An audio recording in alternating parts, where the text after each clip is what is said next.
అత్రి మహర్షి అనసూయాదేవి భార్యాభర్తలు. ఈ అనసూయాదేవి మహాపతివ్రత. ఆమె గురించి దేవలోకంలో కూడా చర్చించుకుంటున్నారు. ఆ మహాపతివ్రత ఆమె అనసూయాదేవిని. అప్పుడు పార్వతి, లక్ష్మి, సరస్వతి వీళ్ళు ముగ్గురు అనుకున్నారు, ఏమిటి ఆమె అంత గొప్పదా, మనకంటే మహాపతివ్రత ఆమె, ఉండు మన భర్తలను పంపిస్తాము ఆమె దగ్గరికి, అప్పుడు తెలుస్తుంది అనేసి వాళ్ళ భర్తలకు చెప్తారు. బ్రహ్మ, విష్ణు, మహేశ్వరులు ఋషుల వేషంలో అనసూయాదేవి వాళ్ళ ఇంటికి వెళ్తారు. భవతి భిక్షాందేహి అంటారు. రండి రండి కూర్చోండి, మీకు ఏం కావాలని అది వడ్డిస్తాను నేను అనేసి అంటారు.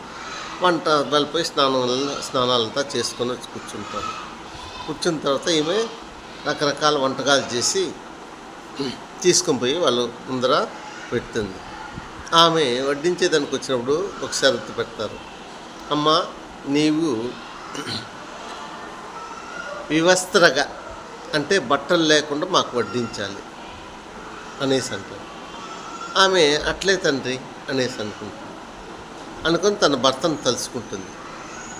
తన భర్త అత్రి మహర్షి తలుచుకునేటప్పటికి వాళ్ళు ముగ్గురు బ్రహ్మ, విష్ణు, మహేశ్వరులు చిన్న బిడ్డలు అయిపోతారు. సరే, ఆ బిడ్డలకు ఆమె అదేవిధంగా వివస్త్రగా వచ్చి పాలిస్తే ఉయ్యాలేసి ఊపుతూ ఉంటుంది. ఎంతసేపటికి భర్తలు రాకపోయేటప్పటికి లక్ష్మీ, సరస్వతి, పార్వతీదేవులు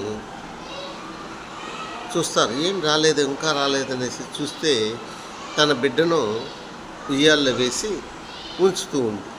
అప్పుడు వాళ్ళు ముగ్గురు దిగి వస్తారు.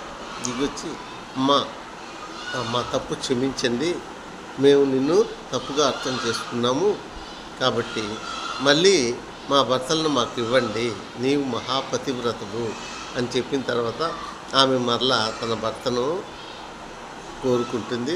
అదేవిధంగా బ్రహ్మ, విష్ణు, మహేశ్వరులు అవుతారు. వాళ్ళు మళ్ళీ యథాప్రకారం వాళ్ళ లోకాలకు వెళ్ళిపోతారు.